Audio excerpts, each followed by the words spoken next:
حضرتك بتشتغل ايه؟ انا بشتغل اعمال حره. يعني ايه اعمال حرة؟ يعني انا حر في اللي انا بعمله. صباح الخير.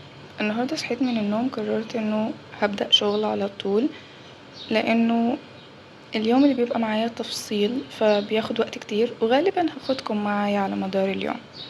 الفكرة ان انا كنت قصة اغلب الشغل من قبل، يعني مثلا هنا كنت خلصت القص بتاع الملايات، كنت عملته في يوم لان الموضوع بيبقى سهل عليا ان انا اقص الملايات.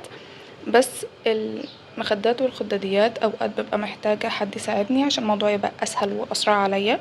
اما عن شغل الملايات والكوفرتات كنت فعلا استعنت ببنت الجيران وساعدتني في ان انا اقصهم. مش باقي معايا غير طقم واحد بس اللي هو محتاجة ان انا اشتغل عليه واقصه، وبعد كده هبقى بس بعد ما بخلص القص بتاع الملاية دي هشيك على الكوفرتات عشان لو فيها ورب، فيها مشكلة، فيها حاجة اقدر اعدل عليها. وبعد كده بروح للجزء التاني واللي هو اني اقعد على المكنة واقفل الشغل. ولكن قبل ما اعمل كل ده عشان انا لسه مفطرتش هفطر، وبعد كده ارجع اقص معاكم الملاية دي.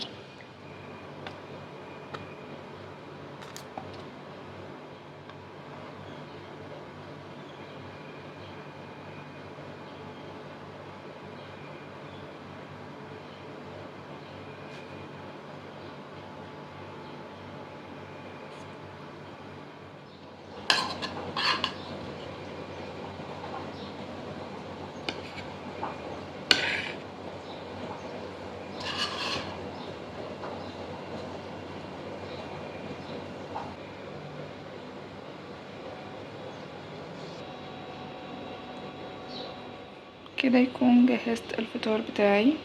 فطاري النهاردة عبارة عن جبنة طماطم، بضاية، لانشون، جبنة شيدر. المفروض كان في اعتقادي ان انا هحط رومي، بس اوكي لا بأس. عارفة ان الملح والفلفل بقوا كتير قوي، انا بحب الفلفل عادي بس الملح زاد، هنظبطها. وبس. اكيد قبل ده كنت اخدت معلقة عسل. ودلوقتي هخلص الفطار بتاعي واروح اكمل شغل. دي الملاية اللي قلنا هنقصها، فهنبدأ. اكتر حاجة مزعجة في الحياة لما اكون بصور واضطر ان انا اقفل المروحة عشان صوت الدوشة، بس اوكي لا بأس، كله فداكم.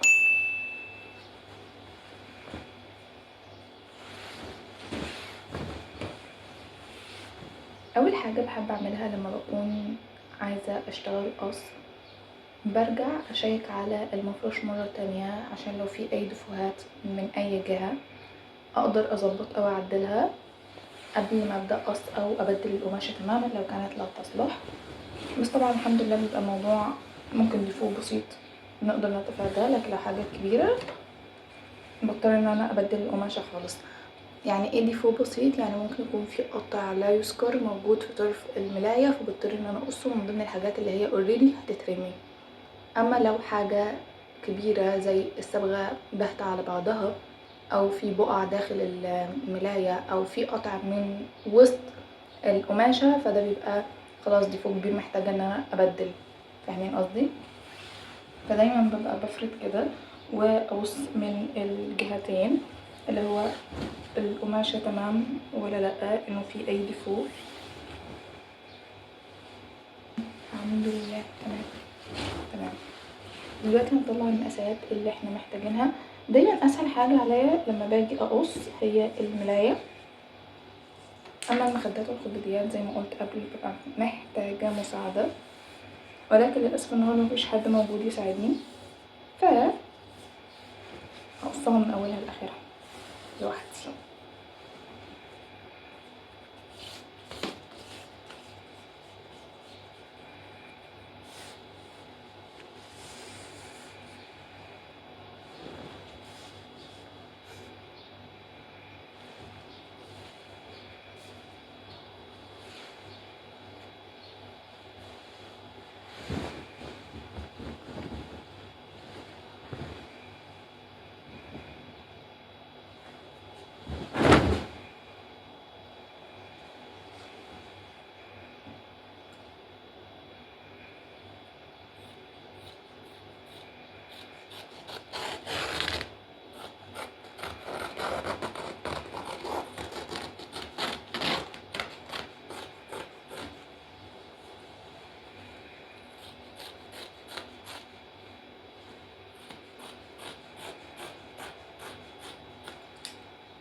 ان انا افصلهم عن بعض.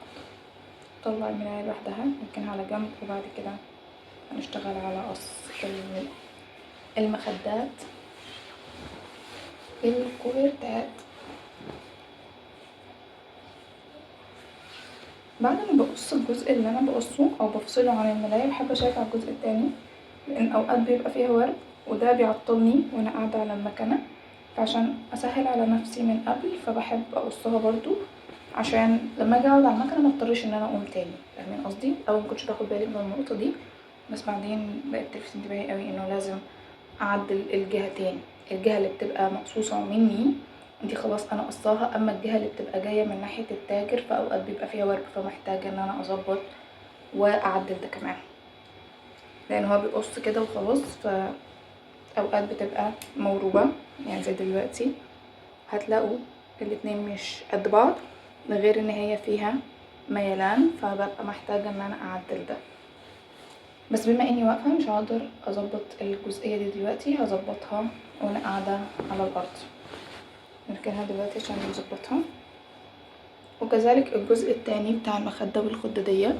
الفكرة بكل بساطة ببقى محتاجة حد يساعدني، ليه؟ لان هي بتبقى متطبقة على جهة، انا بطبقها على الجهة المعاكسة. يعني افرض الشغل خالص كده وبضطر ان انا اقلبها، فلما بيبقى في حد موجود معايا فانا ببقى ماسكة من جهة واللي قصاده بيبقى ماسك من الجهة التانية، فبنعرف نظبطها اسرع. وبالاخص احنا مش بنطبق طبقة واحدة، احنا بنطبق اتنين.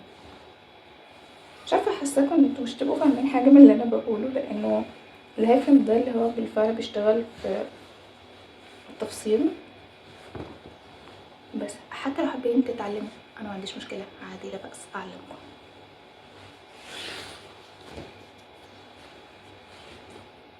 كده انا طبقت من جهة، فهنطبق كمان مرة. فالفكرة ان انا ببقى محتاجة ان انا اخليها قد بعض.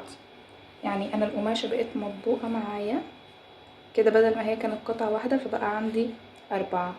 ادي 1 2 3 وادي 4. ليه؟ عشان ابقى بقص المخدات والخداديات مرة واحدة. معاناتي ان انا بقص الشغل لوحدي. اوكي، عشان مش وقت بقعد فيه هحاول اظبطها كده. اوكي، برضو انا كده ظبطتها، بس برضو هقصها على الارض عشان يبقى اسهل عليا.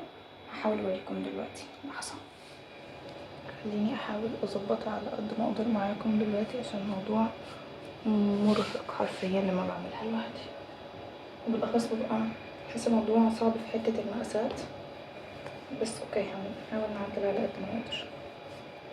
اول حاجة عشان تبقى اسهل عليا برضو حاول ان انا اخرج الخداديات عشان تطلعها متساوية اكتر، مش اللي هو انا هقصها وهي مفرودة فممكن تورم او حاجة. طلعت الخداديات، انا محتاجة ان انا بقى افصلهم عن بعضهم.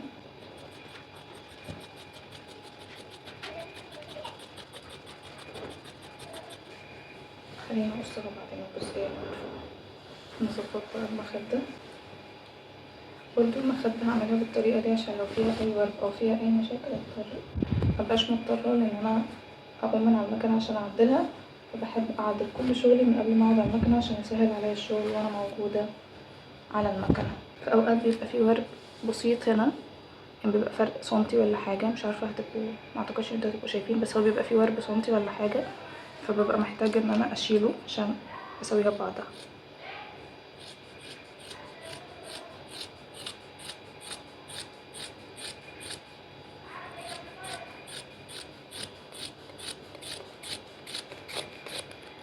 بعد كده هقيس كمان مرة عشان لو في اي زيادات اشيلها. ونقدر نقول هي الجزئية اللي برضه بفصل بيها المخدتين عن بعض.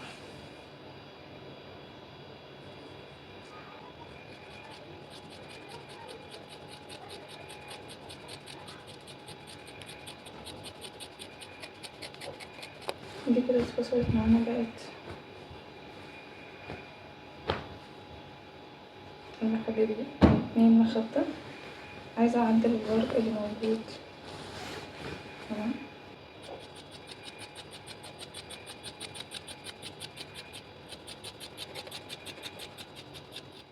بكده يكون خلصت الجزء بتاع القص، فهنقل بعد كده للجزء بتاع تقفيل الشغل. عشان مطولش عليكم اكتر من كده فيلا بينا نبدأ في الشغل على طول، وهاخدكم في باقي يوميات ان شاء الله، والله المستعان. فيلا بينا. كنت نسيت اقص باقي الخدة دي فخلصتها دلوقتي.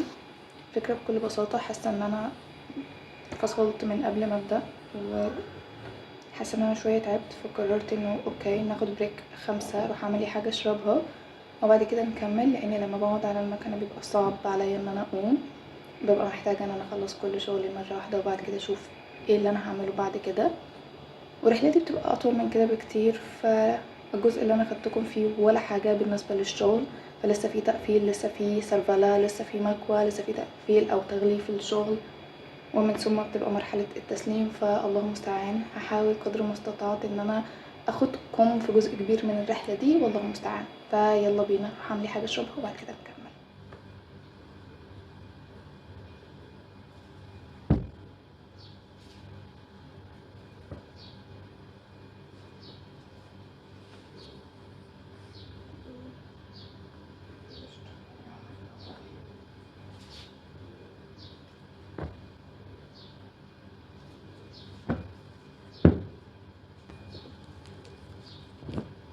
دلوقتي جهزت المخدات والخداديات، خليتهم جنبي او قريبين عليا عشان هما اللي ببدأ بيهم الشغل، اللي هو بخلصهم بوديهم سرفلة اثناء ما هما بيتسرفلوا، عشان انا ما عنديش مكنة سرفلة في البيت، فبوديهم سرفلة الوقت اللي بيتسرفلوا فيه بكون انا بقفل الملايات فيه، ومن ثم نكمل رحلة التقفيل بتاع الشغل. بعد كده عايزة انقل المكنة دي احطها قدامي علشان اعرف اشتغل، لان بكل بساطة معرفش تعرفوا ان عندي مكنة حديثة ولا لأ، بس ايوه عندي مكنة حديثة انا بحبها قوي، حلوة عشان صوتها ما بيبقاش عالي، طبعا سريعة. دي بتبقى دوشة قوي ومزعجة، بس الحمد لله ان هي موجودة، عشان مكانها صغير ببقى حطها في الركن ده، ولما بحتاج ان انا اشتغل بروح انقلها الجهة التانية وبشتغل بس. اكيد برضو ما نسيتش ان انا اعمل حاجة اشربها زي ما قلت لكم علشان خاطر اخد بريك، بس حبيت اجهز الاول قبل ما اخلص، او بمعنى اصح لغاية لما الكوباية تبرد، فحبيت ان انا اجهز الحاجات ومن ثم هبدأ في الشغل. صحيح باخدكم في جزء من حياتي وعشوائياتي، بس اوكي ده اللي بيحصل في كتير من الوقت، واكيد مش عشان اصور لكم فيديو شغل يبقى انا هخلي كل حاجة تحفة. دي حياتي العادية وده اللي انا بشتغل فيه، ده انا بحاول ان انا اظبط الدنيا، يعني كده بحاول اظبطها، والله المستعان. فيلا بينا. حابة بس الفت انتباهكم لحاجة صغيرة، لو كنتم حابين تسألوا او تستفسروا عن اي حاجة تخص الأقمشة او التفصيل، ان كان ملايات، كوفرتات، كفرات، لحاف، فهسيب لكم اللينكات او الحسابات بتاعتي تحت في صندوق الوصف، تقدروا تتواصلوا معايا. لو كنتم حابين تعرفوا انواع الأقمشة اللي انا بشتغل بيها، اذا كنتم حابين تعرفوا اكتر عن اوكي لو كنتم حابين تعرفوا اكتر عن مميزات التفصيل، هل اختار التفصيل ولا الجاهز، حابين تشتغلوا على الحاجات دي، فتقدروا بكل بساطة تتواصلوا معايا ايا كان نوع الاسئلة اللي جاية على بالكم، فانا موجودة معاكم زي ما بقول لكم، اللينكات في صندوق الوصف. ويلا بينا نكمل شغل. كل يوم اصحى من النوم اقعد اكلم في نفسي، يعني انت يا بنتي عايزه تشتغلي ولا عايزه تقعدي في البيت؟ لا انا عايزه اشتغل. ولا بتحبي قعده البيت؟ بحبها قوي. بس انت بتحبي الشغل؟ انا بحب الشغل. ولا ما بتحبيش الفرهده في الحر؟ لا فعلا انا مش بحب الفرهده في الحر. ولا عايزه يبقى معاكي بوكيت ماني بتاعتك؟ انا عايزه البوكيت ده، حلو ده. ولا عايزه تبقي ناجحه وتحققي ذاتك؟ حلو، ناجحه دي، انا عايزه ابقى ناجحه. ولا ما تحبيش حد يتحكم فيكي؟ لا.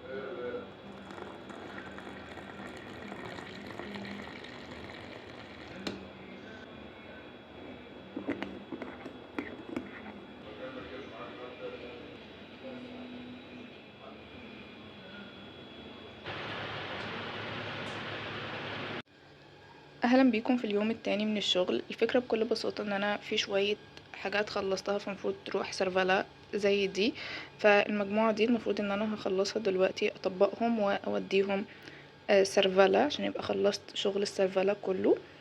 ومن ثم بعد ما بتخلص مرحلة السربلة بجيب الشغل وبقفل الأطراف بتاعة المخدات عشان يبقى شكلها مهندم أكتر. وبعد ما أخلص الجزئية دي هبقى أرجع لكم مرة تانية. صحيح في حاجات أنا كنت خلصتها من قبل، زي الكوفرتة دي أنا خلاص قفلتها بالفعل، ولما بتجيلي المخدات المفروض ان انا بقفلها زي كده عشان شكلها يبقى ارتب. وبيتبقى عندنا المرحلة بتاعة الغسيل والمكوى. عندي مجموعة الشغل دي تعتبر خلصانة لانه خلاص قفلت كل حاجة فيها، مش باقي معايا غير مرحلة المكوى. ومرحلة المكوى نقدر نعتبرها المرحلة ما قبل الأخيرة، لأن الفكرة بكل بساطة إنه بعد ما بجيب الشغل من المكوى ببدأ في مرحلة إني أغلف الأوردرات علشان أسلم الشغل. فلما بوصل المرحلة دي بحس بإنجاز عظيم جدا إنه الحمد لله قدرت أخلص. أوكي، الجزء ده خلص. أكيد عندي حاجات تانية المفروض إن أنا أخلصها، ولكن مش هدوشكم وأشغلكم بحاجات تانية لأن خلاص هنعيد فيها نفس الخطوات اللي احنا وصلنا ليها لغاية دلوقتي. بس فهودي ده مكوى وبعد كده هبقى أرجع أغلف معاكم.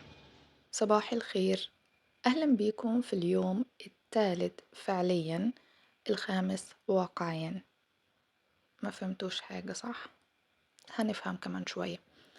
الفكرة بكل بساطة إنه بما إنه النهاردة اليوم الثالث فأنا جاية علشان أجهز معاكم الأوردرات، بإن إحنا خلاص هنبدأ نقفل في الشغل علشان يتبقى معانا خطوة الاتصال بالعملاء ونسلم الشغل.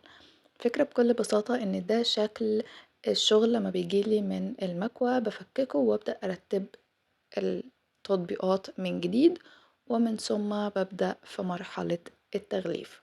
وأول حاجة هشتغل عليها معاكم وهو طقم ملاية بالكوفرتة من نفس الشكل زي ما واضح قدامكم، وده بيبقى متوفر. ولو حابين نغير ان احنا نخلي الملاية منقوشة والكوفرتة سادة او العكس فده برضو متاح. اكتر حاجة بتبقى حلوة قوي في التفصيل وبتميزه عن الجاهز ان احنا بنقدر نختار الاشكال، التصميمات، هنحط ايه مكان ايه، وكذلك المقاسات، واعتقد دي اهم نقطة. حتى الماتريال اللي احنا بنشتغل عليها بتبقى من اختياركم، حابين تشتغلوا على اي خامة بالظبط. أما عن التغليف فالتغليف بيبقى زي ما واضح قدامكم في أكياس بتكون بسوستة علشان الطقم بيبقى شوية كبير زي ما واضح، فدي الأكياس اللي بتتحمل معانا الشغل في أثناء التغليف.